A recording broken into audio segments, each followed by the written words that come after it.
In a post-apocalyptic world, Juliette drives through desolate lands searching for anything that might help her survive. She pulls over next to abandoned vehicles she encounters on the road and searches every corner thoroughly. She searches meticulously. She even checks the fuel tanks. But unfortunately, she can't find anything useful at all. After watching the sea for a while, she continues on her way and finally stops at a gas station. With her gun in hand, she searches the shelves for food. But once again, she comes up empty-handed. Just then, the ceiling starts to shake and the ominous growls of a monster called the Reaper can be heard from upstairs. Juliette wastes no time and quickly gets out of there. While driving, she contacts her friend Harry, a member of her group of survivors. Juliette tells Harry over the radio that her battery is about to die and that she will take a shortcut to return to the base. A short while later, as she continues down the road, she sees an abandoned trailer and stops to take a closer look. And there she finds a man who is severely injured. She points her gun at him, asks him to show his wound, and demands to know where Reaper is. The man says that he locked him inside the trailer. He also mentions that there are canned foods inside, and he asks Juliette to end his pain. However, Juliette says she can't waste her bullets, opens up his wound, and lets him die from blood loss. Then she enters the trailer and engages in a fight to the death with the Reaper. A fierce struggle ensues as the vehicle shakes violently. In the end, Juliette kills the creature with a single shot. When she goes outside, she sees that the man is dead. After gathering all the supplies she can find, she gets back on the road. While driving, she looks at a photo of herself with a man. Suddenly, a gust of wind blows the photo out of her hand, and as she tries to catch it, she gets distracted.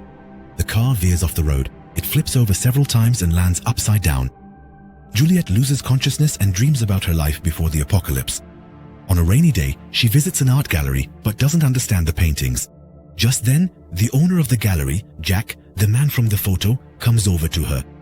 When he realizes she doesn't know much about art, Juliette admits that she actually came in to escape the rain and get some free food. Jack finds her attitude amusing and, sharing a drink with her, explains how she can see the beauty in the paintings. Back in the present, Juliette wakes up and realizes her leg is broken and trapped between the seats. It's dark outside, which means the Reapers will soon appear. Moreover, her gun has fallen outside the vehicle, so she is unable to defend herself. Juliette tries to move her leg, but the pain is unbearable. Instead, she tries to use the radio. However, the device doesn't work. She tries to reach her gun using a stick and some wire. She manages to bring it a bit closer, but the tool she is using breaks and she can't get it. Then a new flashback begins. In the past, during the opening of the gallery, Jack asks Juliette out for something to eat. Juliette agrees to go to his house and is stunned by what she sees. The house looks extremely luxurious and expensive. While chatting over wine and cheese, Jack talks about the problems he had with his family and how he resolved the inheritance issue. Juliette, on the other hand, says that she never had a family. However, since she has trouble opening up, Jack's questions make her uncomfortable and she decides to leave. When we return to the present, Juliette decides to endure the pain. She uses a pipe to free her broken leg from the seat. Then she makes a tourniquet, cleans her wound with alcohol, and despite the pain, pushes the bone back into place and stabilizes it. A new memory begins. Juliette goes to a bar with a man she doesn't know. There, she notices Jack, but ignores him. As Juliette leaves the bar with the man, Jack follows her and sees the man giving Juliette money in exchange for a substance. The man tries to kiss her, but Juliette gets angry and rejects him. Jack doesn't give up. He follows her by train, and they eventually arrive in a rather dangerous neighborhood. Here, Juliette buys a substance from another man. This reveals that she is a dealer. At that moment, Jack comes over and together they enter Juliette's building. Juliette pays yet another dealer to get into the building. Once inside, Jack sees how impoverished Juliette's life is and offers to help her. However, Juliette gets angry and says she's not a charity case. She tries to throw him out, but Jack refuses to leave. At that, Juliette grabs a syringe, revealing that she is actually an addict. After this incident, Jack leaves the house. Back in the present, Juliette makes a temporary cast for her leg using materials she found in the car. Then she tries to repair the radio, but no one responds to her calls. Just then, she hears the sound of an approaching Reaper. She quickly crawls out of the car. She grabs her gun and hides back inside the vehicle. As Juliette waits silently, the Reaper gets dangerously close to the car. At that moment, Harry's voice starts to come through the radio. The sound catches the Reaper's attention and the creature heads toward the vehicle. Juliette is forced to throw the radio outside to lure it away from herself. The creature finds the radio, tosses it aside, and approaches the vehicle. Just as it's about to get inside, a distant sound distracts it and it moves away. As Juliette reloads her bullets, another memory comes to her mind. One evening, she had shown up at Jack's door, badly beaten. Jack let her in without judgment. He cleaned her wounds, dressed them, and left her to rest. The next morning, they have breakfast together. Juliette says she wants to go outside, but Jack realizes she actually wants to get a fix. These words hurt Juliette. She tries to get up and leave, but realizes the door is locked. When Jack says he won't let her go until she's clean, Juliette becomes furious. She starts yelling and breaking things. Jack waits for the right moment, hugs her, and kisses her to calm her down. Back in the present, Juliette finds a few glow sticks and throws them outside to see if there are any Reapers around.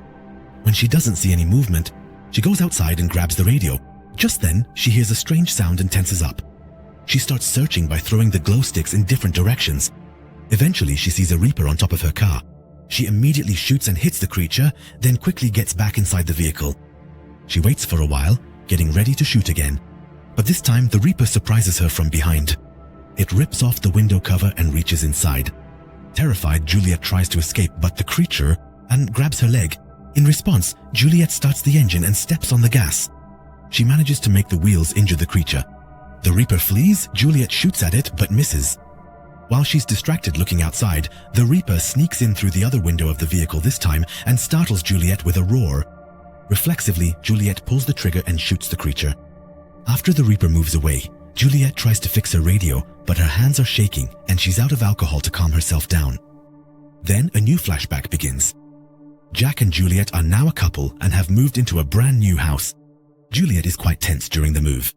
Jack touches her face and makes her smile. While showing her around the house, Jack says that one of the rooms is for their future child, which makes Juliette uncomfortable. He also asks Juliette when she will say, "I love you" to him. He asks her this question, but Juliette brushes it off saying, "You already know." Back in the present, Juliette manages to repair the radio and contacts Harry. However, she can't hear his voice clearly. She explains what happened to her and asks for help. Harry mentions a flare gun, but the connection is lost. When Juliette searches the car, she really does find a flare device in a box and starts reading the manual to figure out how to use it. While doing this, she remembers the day she found out she was pregnant. When the test came back positive, the couple was overjoyed. But unfortunately, 9 months later, the baby dies during childbirth and they have to return home to an empty nursery. Back to the present. Juliette manages to activate the flare device. Then she closes the windows and prepares the vehicle for defense. Just as the creature, before it comes back. When the Reaper sees her through the windshield, it comes to the side and starts forcing the window cover. Juliette pushes the cover down with her feet. In response, the creature starts punching the vehicle.